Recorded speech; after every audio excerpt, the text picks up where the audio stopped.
Hi guys! Good morning! Tara, samahan niyo po ako. Magluluto po tayo ng adobo. Ito po yung akin mga ingredients. Simpleng adobo po ito guys. Meron tayong bawang, sibuyas, laurel, asin, cubes. Ito po yung aking pork, liempo. Meron tayong sugar doon. Meron tayong pineapple, oyster, Worcester sauce, soy sauce, paminta, at saka meron tayong mantika po dyan guys. Nagpainit na po ako ng kalan guys. Maglalagay na po tayo ng mantika. Hi guys! Mainit na po yung ating mantika. Ilagay na po natin yung ating prinsesa, sibuyas.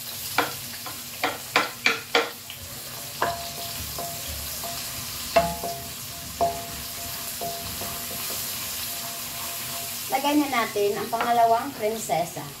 Ang bawang. Marami po talaga ako ng bawang guys. Baka po magtakakay ako.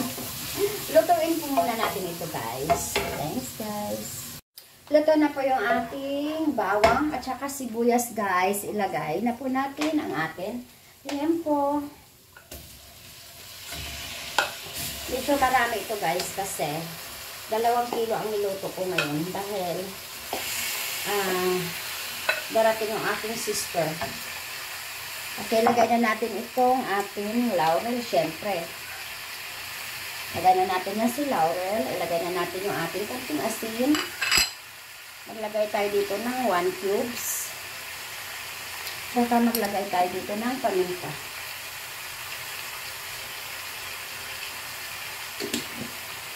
Okay. Haluin na po natin ito guys.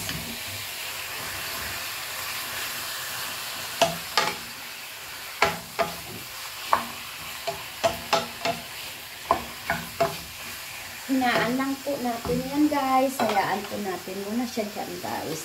Balikan natin ito mamaya. Hi guys! Balikan po natin yung aking nilulutong adobo. Ayan po guys. Okay na po ito guys. Maglagay tayo dito ng syempre may favorite pineapple. Maglagay tayo ng konting oyster. Maglagay tayo, syempre, my favorite, or Worcester sauce. Ang arte ko, guys. Syempre, maglagay tayo ng ating favorite na soy sauce. Yan po, guys. Okay na po yan, guys. Then, mix lang natin. Hindi na po muna ako maglalagay ng tubig dito, guys, kasi yung ating pork ay nagkaroon po siya ng watering. Kaya, takpan po natin ito guys. At, hinaan natin apoy para lumambot. Hi guys! Balikan po natin ito. Malambot na po yung ating apoy guys.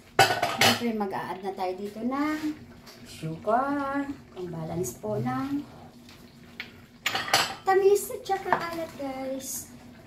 Gusto ko kasi sa adobo, medyo tuyo siya guys. Kaya, patuyuan na po natin ito guys. Ready to plate na guys. Ayan po guys, para may kunting sabaw pa po siya guys. Gusto ko patutuyuan na po natin yan. At ready to plate na po yan mamaya. Hi guys, balikan na po natin yung aking nilulutong adobo. Natin guys. Ayan na po guys. Yan. Sorry guys, forgot. Parang wala po pala akong nalagay na suka po kanina. Siyempre, tao lang po tayo. Kamali. Hinabol ko po yung suka guys. Kaya, okay lang po yan. Kunting suka lang inilagay ko dito. At sobrang lambot na po itong atin. Yan. Atin pork. Napakalambot na po talaga niya guys. Okay na po ito guys. Plate na po natin. Hi guys, luto na po yung ating adobo with pineapple juice. Tikman nga po natin guys. Dito tayo si tikim portion po tayo guys eh. Ito lang guys, medyo maliit lang. Ayan po yung aking simpleng adobo guys. Tikman nga po natin.